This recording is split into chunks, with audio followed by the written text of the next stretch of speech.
Hi, welcome back. Patricia Keel here, and today I am on a long list of ladies who are collaborating around the topic of back to school organization. I am so thrilled and I feel lucky to be included on that list with some of the most organized people around YouTube.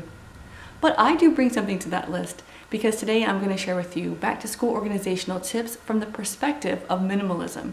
Minimalism is simply just living with less, living with only what you value and only what you need.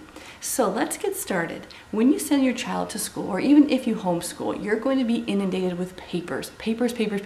That is one of the hardest areas to keep minimal and decluttered. When you get a piece of paper, you're first going to scan it for a phone number or an email address, any contact information, and save that into your phone so that way you can recycle that paper. So save it under your phone with the school name first. For example, Mark Twain, Mrs. Keel, Mark Twain, front office, whatever your child's school name, and then the contact person's name following it. That way you can still be organized in your phone and you can potentially recycle that paper and you don't need to hang on to it. Now, if that paper has dates and stuff, you can transfer those dates into your own calendar system. But if you do want to hold on to some papers, you're trying to live with less, but you feel like they're still important to collect, let me recommend just a small, simple folder. A folder is really nice because they're so thin and flat. You can put them into a kitchen cupboard, slip them into a drawer, and easily find them when you need them. You can label one side monthly and one side ongoing. Now, the ongoing would be things like the bell schedule or a syllabus, something like that. Monthly, the calendar, a certain project. These are items that can be easily recycled and replaced as you get new flyers. Now, when those flyers come home, scan them for a website. If they're promoting their school website or the teacher website on a school flyer, they're most likely going to keep that website up to date with the exact same PDFs of the flyers they're sending home. So you can just go paperless in that way. Make sure it's up there and then just recycle the flyer. Another great resource for scanning your documents through your phone are apps. You can use an app called Scannable. I think that's one we have. And it takes a PDF of whatever document you need. And then you can simply upload those documents to your computer. I believe you can even rename them so it can be named after your child and their school year or the name of the report or whatever it is that you're keeping. Now, when your child comes home from school, they're not only going to have flyers, but they're probably going to have assignments. Again, if you homeschool, you know what assignments they have. So they'll need pens and paper and markers and different supplies to finish their homework. Now, instead of having like a caddy out at all times, which I love doing those kinds of things, I like to get crafty every now and again and upcycle and repurpose things. But if you don't, that might not be your style. So if you don't want to have a caddy out at all times, or if it's too bulky for the way you live, a simple pencil pouch, or even think creatively. This is an iPad case from Dollar Tree for $1. It's basically a pencil pouch, but a little larger.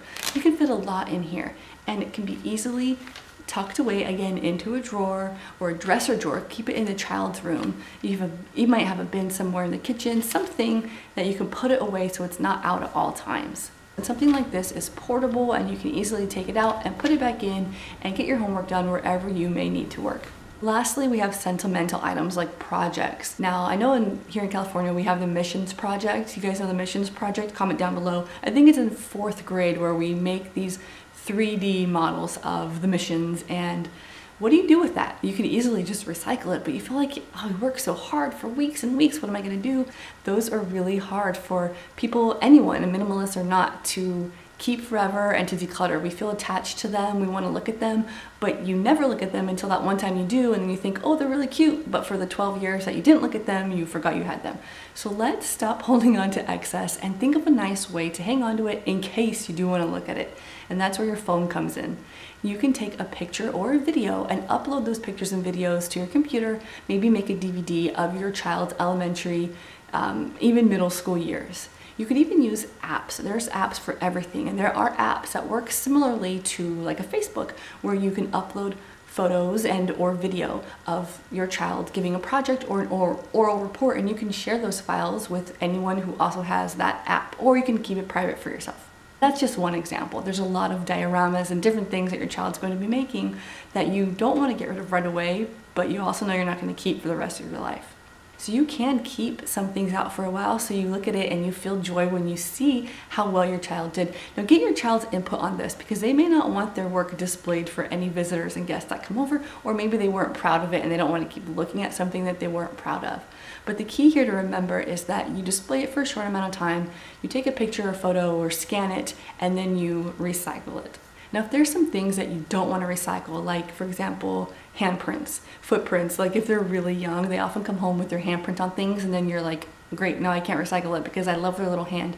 What you can do is get a file system, a small file tote, or even a milk crate. You can keep one file per school year and just put those small documents that you do want to keep, that do bring you joy and you want to look back at. But remember, if you're not looking at them for a lot of years and a lot of time goes by, just toss them, maybe take a picture. I'm going to be linking a blog that I really like. It's called I Heart Organizing. I'm sure you've heard of it. If you haven't, you're welcome, because it is a great blog. Now, she has some free printables to help you create your file tote with the child's school year, a label. You know, she even recommends putting their school picture on the front of each file, which I think is a great year. So kindergarten, first, second, third, all the way to whatever grade you feel like stopping.